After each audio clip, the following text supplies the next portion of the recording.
अध्यक्ष महाराज आपण जे काही आता सूचना केल्यात वरतून आपली नियमावली अशी अध्यक्ष महाराज की आपण जेव्हा वेळापत्रक ठरवतो अर्धा तास अर्धा काळ त्यांचा अर्धा काळ आमचा आणि उत्तरासहित ऐका नाही मी या विषयाला तर काही बरोबर आहे ना मी त्याच याला बंधन नाही आहे। या चर्चेकरता सदस्यांच्या आधारावर म्हणजे समजा चर्चा 2.5 तासाची असेल तर 1.25 तास नाही तर जेवढे सदस्य आमचे आहेत त्या सदस्याप्रमाणे तेवढा शेअर आमच्या वेळेचा असतो, जेवढे सदस्य तुमचे आहेत तेवढा शेअर तुमच्या वेळेचा असतो। असंच आहे लिहिलेलं आहे नियमात काय असं कुठे लिहिलेलं आहे? नाही ना जयंत पाटील साहेब, नानाभाऊ, नियमात प्रस्तावावरती चर्चा होत असताना नियमाचं पुस्तक आपण बघा, त्याच्यात वेळेच्या विभाजनाबद्दल कुठेही लिहिलं नाहीये। परंतु आतापर्यंत आपल्याकडे संख्याबळ जवळजवळ तेवढंच होतं, 10-20 कमी जास्त होते, त्यामुळे आपण अर्धा वेळ देत होतो। आता 237 सदस्य एका बाजूला आहेत, एका बाजूला 51 सदस्य आहेत, तरी मला शेवटी न्याय करायला पाहिजे ना सभागृहात। कारण की हे आपल्याला पूर्ण नाही एक मिनिट लोक आता राहू दे। नानाभाऊ चला, नानाभाऊ सुरू करा। या बाबतीत सर्व अधिक माहिती अध्यक्ष महाराज ठीक आहे नानाभाऊ चला। अध्यक्ष महाराज छगन भुजबळ देऊ शकतात। अध्यक्ष महाराज याला आपण बसून घ्या, बसून घ्या। याच्यावरची चर्चा करू। अध्यक्ष महाराज या ठिकाणी भारतीय गणराज्याच्या 75व्या वर्षानिमित्त भारताचे संविधान या विषयावर मी बोलायला उभा आहे। अध्यक्ष महाराज या ठिकाणी विशेष करून मी सर्वप्रथम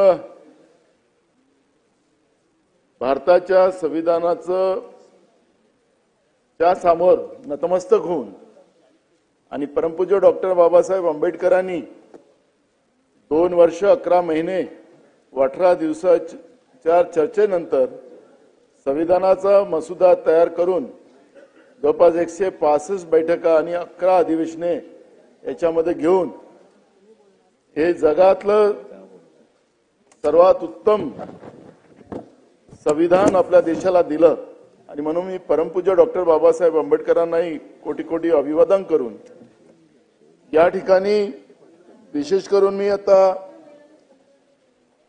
सत्ता पक्षाचं जे भाषण ऐकत होतो अध्यक्ष महाराज, त्या भाषणामध्ये विशेष करून काँग्रेसनीच या संविधानाचं नुकसान केलं। पंडित जवाहरलाल नेहरू, इंदिराजी गांधी अशा सगळ्यांची नावं घेऊन त्या पद्धतीनं तो गवगवा हे भाजपने केलाच पाहिजे, कारण की त्यांच्याजवळ दुसरं शस्त्र नाही। आज सकाळी पण आपण पाहिलं की माननीय उपाध्यक्षांची निवड करत असताना पानटपरी ते विधानसभेचा उपाध्यक्ष असं आपल्या अण्णा बनसोडे यांची आज आपण या पदावर नियुक्ती केली। देशाचे प्रधानमंत्री नरेंद्र मोदीजी हे सुद्धा चहा विकण्यापासून तर देशाच्या प्रधानमंत्री पदापर्यंत गेले। अध्यक्ष महाराज, बाबासाहेब आंबेडकरांनी दिलेले संविधान आणि सगळ्यांना न्याय देण्याची भूमिका काँग्रेसने घेतली नसती तर ज्या पद्धतीनं आपल्या देशाला स्वातंत्र्य मिळाल्यानंतर आपला देश खऱ्या अर्थानं स्वातंत्र्य राहील की नाही राहील ही शंका व्यक्त केली जात होती, ती शंका मोडीच काढण्याचं काम काँग्रेसने केलं हे या ठिकाणी मी आवर्जून सांगितलं पाहिजे। अध्यक्ष महाराज, पंडित जवाहरलाल नेहरू यांचं खऱ्या अर्थानं त्यांची जी भूमिका होती, सर्वस्व अति गर्भ श्रीमंत असलेल्या पंडित जवाहरलाल नेहरूंनी आपली सगळी देशाची आपली संपत्ती देशाला दान केली। अध्यक्ष महाराज, ज्यावेळेस राहुल गांधींचं सदस्यत्व एका घटनेमध्ये रद्द केलं, त्याला राहायला जागा नव्हती त्या ठिकाणी दिल्लीमध्ये, 4 टर्मचे प्रधानमंत्री असलेल्याच्या म्हणजे मुलाचं नातवाचं ही परिस्थिती त्या ठिकाणी होती। गांधी परिवाराचं या देशाला जी त्यागाची भूमिका आहे ती कोणालाही नाकारता येणार नाही. यांनी किती त्यांच्यावर आरोप केले त्याचा काही फरक पडणार नाही. अध्यक्ष महाराज, अध्यक्ष महाराज, मी या ठिकाणी एवढंच सांगेन की आम्हाला जे बहुमत मिळालं त्याचा गर्व या लोकांना आहे आणि त्या पद्धतीनं त्यांचं वागणं आणि बोलणं आपल्याला पाहायला मिळते. अध्यक्ष महाराज, सोलापूर जिल्ह्यातील मार्कंडवाडीमध्ये ज्या पद्धतीनं ज्यांनी त्या गावकऱ्यांनी भूमिका मांडली की आम्ही दिलेले मतं, ही मतं ज्या उमेदवाराला आम्ही दिली त्याला नाही दुसऱ्याला मिळाली आणि त्यांनी मॉक पोलिंग करायची भूमिका घेतली, या सरकारने काय विरोध केला? अध्यक्ष महाराज, या सरकारने तातडीनं, खऱ्याच अगर या सरकारला हिंमत असती तर त्या गावकऱ्यांना मॉक पोलिंग करू दिलं पाहिजे होतं. पण मुख्यमंत्री म्हणाले की ते निवडणूक आयोगाची जबाबदारी आहे, ती आमची नाही. निवडणूक आयोगाने त्या पद्धती त्यांना मॉक पोलिंग करायची आहे, त्याला काही तुमचं निवडणुकीचा निकाल बदलणार नव्हता. पण तुमच्यामध्ये दम नाही, हिंमत नाही. तुम्ही ज्या पद्धतीनं गडबड करून तुम्ही निवडून आलात आणि मुख्यमंत्री महोदयांनी नागपूरच्या अधिवेशनामध्ये भाषण करताना सांगितलं निवडणूक आयोगाची भूमिका मांडली, त्या ठिकाणी निवडणूक आयोगाची भूमिका त्यांनी मांडावी. हे कुठलं? अध्यक्ष महाराज, हे संविधानाचाच भाग आहे. अध्यक्ष महाराज, लोकांच्या मताचा अधिकार हा तुम्हाला चोरायचा, डाका मारायचा अधिकार दिला कोणी? त्याचं उत्तर आम्हाला पाहिजे. अध्यक्ष महाराज, आणि हिंमत असेल तर तुम्हाला स्थानिक स्वराज्य संस्थांच्या निवडणुका या तुम्ही बॅलेटवर घेऊन दाखवा, म्हणजे कळेल आपल्याला की तुमच्याबद्दलचं जनमत आहे की नाही आहे. त्याच्यावरच आहे, मतावरच आहे. लोकांनी लोकांसाठी करायचं राज्य, हेच संविधानाचं ब्रीद आहे. आणि त्याच्यामुळे अरे आता काय अध्यक्ष मला संरक्षण द्या. आम्ही त्यांचं भाषण चालत असताना आम्ही शांत बसलो होतो. माझ्याकडे बघून बोला, असं नाही होत ना. बोला बोला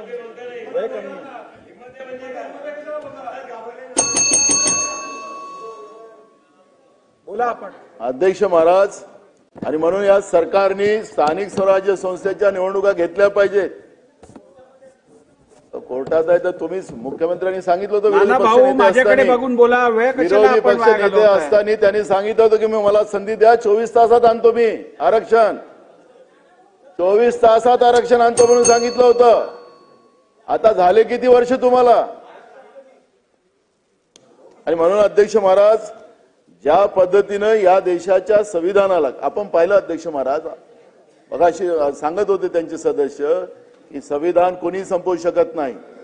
आर्टिकल 14, आर्टिकल 16 आपण आरक्षणाची भूमिका पाहिली. अध्यक्ष महाराज, सगळ्या संस्था खाजगीकरणामध्ये चाललेल्या आहेत. अध्यक्ष महाराज, आणि या खाजगीकरणाच्या माध्यमातून म्हणजे उद्या आता आपण पाहतोय की तहसीलदार एक राहील आणि बाकीच्या सगळे खालचे स्टाफ जो राहील हा सगळा प्रायव्हेट ठेकेदाराचा माणूस तिथं काम करेल, अशी परिस्थिती आता निर्माण करून ठेवलेली आहे.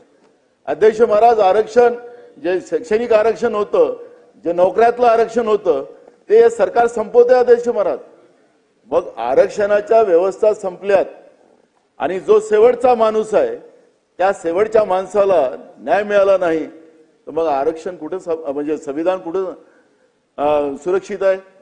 अध्यक्ष महाराज, याचं उत्तर आपल्याला द्यावं लागणार. अध्यक्ष महाराज, आणि इतके वर्ष तुम्ही आता काँग्रेसवर आरोप करता करता तुम्ही सत्तेत आलात, बहुमतात आलात, तर काय अजूनही काँग्रेसवर आरोप करणार? अध्यक्ष महाराज, तुमचं केंद्रातलं सरकार येऊन आता 11 वर्ष झाली आणि 11 वर्षामध्ये तुम्ही काय केलं? दिल्लीमध्ये रोज संविधानाचे 3-3 वाजवण्याचं काम सुरू झालं. अध्यक्ष महाराज, अध्यक्ष महाराज, राज्यामध्ये तीच परिस्थिती आज आहे. दोन्हीकडे संविधानाला संपवण्याची प्रक्रिया सुरू झाली. अध्यक्ष महाराज, आपण पाहिलं अध्यक्ष महाराज की आपलं संविधान किती महत्वाचं आणि मजबूत आहे. आपल्या संविधानाला खऱ्या अर्थानं आपण पाहिलं असेल अध्यक्ष महाराज की जगातला आपण अभ्यास केला. उत्तर कोरिया इथं नागरिकांना सरकार विरोधात बोलण्यात बंदी आहे. काही प्रमाणात नागरिक केवळ इंटरनेट वापरतात.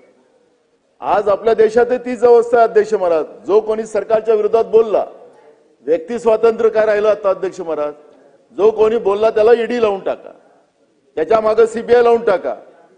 तर का आपल्या देशामध्ये त्या पद्धतीची व्यवस्था आली ज्या पद्धतीनं उत्तर कोरियामध्ये आहे? इराणमध्ये अध्यक्ष महाराज नागरिकावर सामाजिक आणि व्यक्तिगत बंधन लादण्यात आलेली आहे. आपल्या देशामध्ये आता कोणी कपडे कोणते घालावे त्याच्यावर बंधन आणायला सुरुवात झालं अध्यक्ष महाराज. कोणी आता खटका खावं की कोणतं अजून कोणतं मटण खावं त्याच्यावर आता बंधन सुरू झालेलं अध्यक्ष महाराज. मग आता आपण उत्तर कोरिया सारखं आपण इराण सारखं चाललेलं की आपल्या देशामध्ये आता त्या पद्धतीचं वागता येणार नाही, आपल्या राज्यात वागता येणार नाही. अध्यक्ष महाराज, सिरियामध्ये फोन्स आणि इंटरनेट याला सहजासहजी वापरता येत नाही. आज आपल्या राज्यामध्ये तसंच आहे अध्यक्ष महाराज, फोन टेपिंग केलं जाते. अध्यक्ष महाराज, एरिट्रिया या देशामध्ये प्रार्थना स्वातंत्र्य पद्धतीचे कायदे, प्रार्थनेबाबत स्वातंत्र्याबाबतचे कायदे कडक आहेत. इथेही आपल्या राज्यामध्ये देशामध्ये तसंच चाललं अध्यक्ष महाराज. मगाशी आमचे एक सहकारी मित्र सांगत होते सुधीर भाऊ की सगळ्यांना आपल्या आपल्या धर्मावर प्रेम करायचा अधिकार आहे, पण कुठं आहे अध्यक्ष महाराज? प्रत्येकाला त्रास देणं, जबरदस्ती करणं आणि त्याला त्याच्या प्रार्थना करायलाही विरोध केला जातो या महाराष्ट्रामध्ये. खऱ्या अर्थानं ते सौदी अरेबियामध्ये अध्यक्ष महाराज, क्युबामध्ये येथील पार्ट्यामध्ये आक्रमक संगीत वाजवण्यावर बंदी आहे. आपल्याही राज्यामध्ये आहे अध्यक्ष महाराज, त्याला काही विरोध नाही, तो बरोबर आहे. जपानमध्ये कामाच्या ठिकाणी पर्सनल कॉलला उत्तर देणे. अध्यक्ष महाराज, इटलीच्या मिलानमध्ये तुम्ही हसताना दिसले पाहिजे. आपल्या राज्यात केलं पाहिजे आता मुख्यमंत्री महोदय की हसत राहिलं पाहिजे. जो हसत नाही राहिला आणि जो रडत राहिला, काही लोक रडतात तुमच्या मागचे लोक, त्याचा कायदा करा अध्यक्ष महाराज. आपल्या राज्यामध्ये लोक हसत राहिले पाहिजे, तब्येत चांगली राहिली पाहिजे लोकांची अध्यक्ष महाराज. अध्यक्ष महाराज, मी या ठिकाणी एवढंच सांगतो अध्यक्ष महाराज की काही ठिकाणी आपण कालानुस्वरूप आणि सामाजिक राजकीय परिस्थितीनुसार आपण बदलू शकतो अध्यक्ष महाराज. अतिशय लांब लचक आणि गुंतागुंतीचे संविधान खूपच विस्तृत आहेत, ज्यामुळे सामान्य नागरिकांना हे समजणं कठीण जाते. मला अध्यक्ष महाराज या निमित्ताने एक गोष्ट सांगतो आहे की आपण 75व्या वर्षी आहोत. आपल्या शैक्षणिक व्यवस्थेमध्ये माननीय मुख्यमंत्री महोदय, महाराष्ट्रामध्ये आपण सुरू केलं पाहिजे की आपल्याला संविधानाचे धडे, संविधानातले म्हणजे आपण 4थ्या वर्गापासून तरी मिनिमम आपण कॉलेजपर्यंत वेगळे वेगळे आर्टिकलच्या माध्यमातून जे काही संविधानामध्ये आहे त्याची माहिती आपल्याला येणाऱ्या पिढीला माहिती झाली पाहिजे. आणि म्हणून अभ्यासक्रमामध्ये या गोष्टी आपण आणल्यात तर आपलं संविधान आपल्याला सगळ्यांना समजण्यासाठी सोपं होईल. आणि म्हणून जी काही किचकट त्याच्यातले जे काही भूमिका आहे ती विस्तृतपणे सर्वसामान्यापर्यंत आपल्याला पोहोचवण्यामध्ये आपल्याला यश येईल. केंद्रप्रमुख संघराज्य, भारतात संघराज्य असले तरी केंद्र सरकारला जास्त अधिकार आहेत अध्यक्ष महाराज. जीएसटीचा कायदा आला अध्यक्ष महाराज, आणि जीएसटीच्या कायद्याच्या माध्यमातून केंद्र सरकारने राज्याचे सगळे आर्थिक जी ताकद आहे ती केंद्र सरकारच्या हातात आहे. आपल्याला माहित असेल अध्यक्ष महाराज, मागच्या काळात आमचं सरकार होतं तर केंद्राने आमच्या जीएसटीचा वाटा आम्हाला द्यायलाच तयार नाही.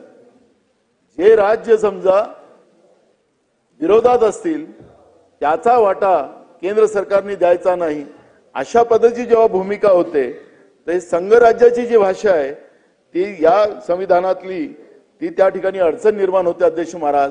आणि त्या निमित्तानं केंद्र सरकारचे जे जादा पॉवर केंद्र सरकारने आर्थिक पॉवर आपल्याजवळ घेतलेत त्याचे परिणाम अनेक राज्याला भोगावे लागतात अध्यक्ष महाराज.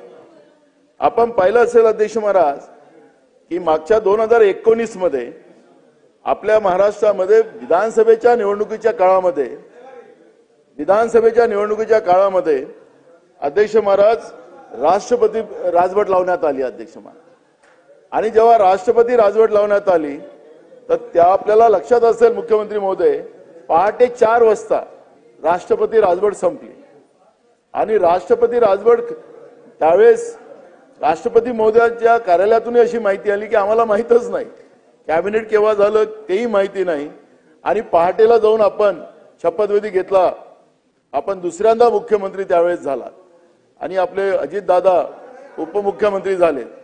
अध्यक्ष महाराज, ही कुठली संविधानिक व्यवस्था आपल्या राज्यात आणि देशात आपण निर्माण करता, हा पण प्रश्न या ठिकाणी निर्माण होतोय अध्यक्ष महाराज. मौलिक हक्काचे मर्यादित संरक्षण, मौलिक हक्क पूर्णतः संरक्षित नाहीत. सरकारला काही परिस्थिती मर्यादित करण्याचा अधिकार आहे, पण याचा अर्थ असा नाही की आर्टिकल 19(2) अंतर्गत अभिव्यक्ती स्वातंत्र्यावर निर्बंध लावण्याचे जे काटकारस्थान आता सुरू झालेलं अध्यक्ष महाराज, त्याच्यावर खऱ्या अर्थाने या ठिकाणी एक खुलासा आपल्या मुख्यमंत्र्यांच्याच माध्यमातून यावा आणि ज्या पद्धतीनं आपल्याला जे काही अभिव्यक्ती स्वातंत्र्याचा अधिकार आहे त्या अधिकारावर बंधन आलं नाही पाहिजे याची काळजी सरकारने घेतली पाहिजे. ही भूमिका सुद्धा या ठिकाणी मी मांडतो अध्यक्ष महाराज. न्यायव्यवस्थेच्या मर्यादा हे सगळ्यात महत्वाचा एक विषय आता आपल्याला येत आहे की न्यायव्यवस्था ही आपली मजबूत व्यवस्था आहे. लोकांना शासनातून आणि प्रशासनातून समजा न्याय मिळाला नाही तर लोक न्यायव्यवस्थेकडे जातात अध्यक्ष महाराज. पण आपण पाहिलं असेल अध्यक्ष महाराज, मी परवा आपण दिला आदेश, पण त्याच्याबद्दलचं काय झालं, सरकारने काही भूमिका मांडली नाही.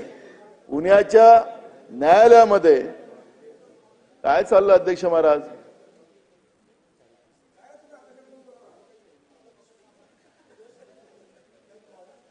बोला नाना. अध्यक्ष महाराज, पुण्याच्या न्यायालयामध्ये आरोपींनी न्यायालयाचाच ऑर्डर आपण स्वतः तयार करून घेतला आणि न्यायालयाचा ऑर्डर करून न्यायाधीशाची सही मारून टाकली आणि तुम्हीच आदेश दिला होता. त्याचं उत्तर अजूनपर्यंत आलं नाही. काय झालं, कारवाई काय झाली त्याची माहिती आपल्याला मिळाली नाही. आपला आदेशही सुद्धा सरकार पाळत नाही, आपले सगळे अधिकार असताना अध्यक्ष महाराज. पण अध्यक्ष महाराज, न्यायव्यवस्था जेव्हा आता पाहिलं आपण न्यायाधीशाच्याकडे कोट्यावधी रुपये मिळाले, तेही सगळे जळलेत आग लागल्यामुळे. आखरी या देशाच्या न्यायव्यवस्थेमध्ये काय चाललेलं आहे हाही प्रश्न आज संभ्रमाचा निर्माण झालेला आहे अध्यक्ष महाराज. न्यायाधीश, सुप्रीम कोर्टाचे जस्टिस हे राज्यसभेचे सदस्य होतात, ही सुद्धा एक गंभीर बाब या ठिकाणी उघडकीस येत आहे अध्यक्ष महाराज. आणि हे खऱ्या अर्थानं सुप्रीम कोर्टाचे मुख्य न्यायाधीश हे समजा राज्यसभेचे खासदार होत असतील आणि सत्ता पक्षाचे खासदार होत असतील तर ही गंभीर बाब या ठिकाणी. कशाला अजून वेळ तुम्ही घालवताय? बसा की. काय हे पवार काय झालं, त्याला पीएच ठेवा तुम्ही आपला, तो बरा राहता. हा इकडे आला गडबड करतो हळूहळू. अध्यक्ष महाराज, आज आपण पाहतोय अध्यक्ष महाराज की सामाजिक आणि आर्थिक असमानता संविधानात समतेची तरतूद असली तरी प्रत्यक्षात गरिबी, जाती व्यवस्था आणि आर्थिक असमानता दूर करण्यात मर्यादा दिसतात आहेत अध्यक्ष महाराज. राज्य धोरण, मार्गदर्शक तत्वे बंधनकारक नसल्याची त्यांची अंमलबजावणी कमकुवत राहते. निष्कर्ष भारतीय संविधान हे एक गतिमान आणि कालानुरूप बदलणारे दस्तऐवज आहे. याने भारताला एक स्थिर आणि समावेशक लोकशाही बनवण्यात महत्वाची भूमिका बजावली आहे. तथापि त्यातील काही त्रुटी दूर करण्यासाठी सतत सुधारणा आणि प्रभावी अंमलबजावणी करण्यात येत आहे. अध्यक्ष महाराज, मगाशी आमचे सहकारी जयंत पाटील साहेबांनी सांगितलं की 73वी घटना दुरुस्ती आम्ही केली आणि त्या 73वी घटना दुरुस्तीमध्ये आम्ही निवडणुका ह्या ज्या स्थानिक स्वराज्य संस्थांच्या असतात त्या दर 5 वर्षांनी झाल्या पाहिजेत आणि महिलांना 50% वाटा त्याच्यामध्ये स्थानिक स्वराज्य संस्थांमध्ये त्या ठिकाणी दिला गेला पाहिजे, अशा पद्धतीची ही 73वी घटना दुरुस्ती आली. अध्यक्ष महाराज, त्याची अंमलबजावणी होत नाही. 3-3, 4-4 वर्ष या निवडणुका होत नाही आणि मग हे सगळं करत असताना अध्यक्ष महाराज आपण या ठिकाणी आपण संविधानावर चर्चा करायला उभं झालं असेल तर आपण सांगतो की कोर्टात हे प्रकरण आहे. मला आठवतं तुम्ही नव्हता, बाहेर गेला होतात मगाशी मुख्यमंत्री महोदय. आपणच सांगितलं होतं या चेअरमध्ये बसून की मला एकदा सत्ता द्या, मी 24 तासात आरक्षण आणून देतो. पण अध्यक्ष महाराज, आपल्याला मुख्यमंत्री महोदय 2.5 वर्ष ते आणि आताचे एवढे दिवस झालेत, पण आपण आरक्षणाचा विषय ओबीसीच्या बाबतचा जो सुप्रीम कोर्टामध्ये आणलेला आहे आणि परवा सुप्रीम कोर्टामध्ये जेव्हा आर्ग्युमेंट चालू झालं तर आपल्या वकिलांना आणि जे कोणी असेल त्यांच्याबद्दल त्यांनी विचारलं मान्य कोर्टाने, तर दोघांजवळही माहिती नव्हती आणि मग तुम्ही दोघंही एकत्रित बसा आणि माझ्याकडे या असं सांगितलं मान्य सुप्रीम कोर्टाने. अध्यक्ष महाराज, खऱ्या अर्थाने निवडणुका पुढे ढकलता काय आणि जी काही आपली जी स्थानिक स्वराज्य संस्था व्यवस्था आहे ती व्यवस्थाच आपण संपवायला लागलीत का, हाही प्रश्न या ठिकाणी निर्माण होत आहे. अध्यक्ष महाराज, मी राजकीय भाषण करणार नाही की अमुकांनी झेंडा फडकवला नाही, अमुकांना हे केलं नाही, त्याच्यावर जाणार नाही, कारण की तिकडच्या लोकांना तेच बोलायचं होतं ते त्यांनी बोललेत. मला त्या विषयावर जायचं नाही अध्यक्ष महाराज. पण आज जे काही चाललेलं अध्यक्ष महाराज, राज्याच्या सरकारमधलेच मंत्री हे समजा धार्मिक तेढ निर्माण करत असतील अध्यक्ष महाराज, तर हे सुद्धा संविधानाला पोषक नाही, संविधानिक विरोधी आहेत आणि त्यासाठी सुद्धा मुख्यमंत्र्यांनी त्याची दखल घेतली पाहिजे. हे आमचं मत आहे या ठिकाणी अध्यक्ष महाराज. आपण कान टोचले असं मधल्या काळात पेपरला वाचलं, पण किती टोचलेत, काय झालं याचं अजूनपर्यंत दिसायला काही उत्तर नाही अध्यक्ष महाराज. पण अध्यक्ष महाराज, हे जाणूनपूर्वक होत असेल आणि महाराष्ट्रातलं, कारण की आम्हाला एक गोष्टीचा गर्व आहे अध्यक्ष महाराज की बाबासाहेब आंबेडकरांची कर्मभूमी ही महाराष्ट्र आहे आणि आमच्या महाराष्ट्रातल्या कर्मभूमीमधून बाबासाहेब आंबेडकरांनी आज देशासाठी एवढं मोठं संविधान लिहिलं आणि जगातलं सगळ्यात सर्वश्रेष्ठ हे संविधान ठरलं आणि म्हणून आपण या लोकशाहीच्या 75व्या वर्षामध्ये आपण या ठिकाणी आपण एकत्रित आज चर्चा करतोय अध्यक्ष महाराज. आणि म्हणून या ठिकाणी काही भाजप काँग्रेस असा वाद नाही अध्यक्ष महाराज. हे खऱ्या अर्थानं संविधानाला आम्ही अजून किती मजबूत करू शकतो, संविधानातल्या तरतुदी शेवटच्या माणसापर्यंत कशा पोहोचू शकतो, त्याला न्याय प्रक्रियेत आम्ही कसं आणू शकतो आणि आमचा महाराष्ट्र आणि आमचा देश. आणि मी तुम्हाला सांगतो अध्यक्ष महाराज, देशाच्या विकासामध्ये सगळ्यात मोठा वाटा हा महाराष्ट्राचा ठरावा, अशा पद्धतीची भूमिका व्हावी. पण या ठिकाणी मी अध्यक्ष महाराज सत्ता पक्षाची भाषणं ऐकलीत, ती राजकीय भाषणं झालीत आणि ती राजकीय भाषणं या संविधानिक आज याच्यावर होता कामा नये याची खबरदारी माननीय मुख्यमंत्र्यांनी घ्यावी आणि अशी आमची भूमिका या ठिकाणी अध्यक्ष महाराज. नितीन राऊत साहेबांना बोलायचं आहे, 5 मिनिटं त्यांनाही बोलू द्यावं अशी आमची विनंती आहे अध्यक्ष महाराज. चला आता आणि मी या ठिकाणी जास्त वेळ न घेता बसा मी आपले 2 शब्द पूर्ण करून जय संविधान. नाही, फक्त दुरुस्ती करतो. मगाशी मी म्हणालो की मुख्यमंत्र्यांचा रिप्लाय घ्यायचा, रिप्लाय नाहीये, चर्चेत सहभाग घेणार. अध्यक्ष महोदय, भारतीय संविधानावर असा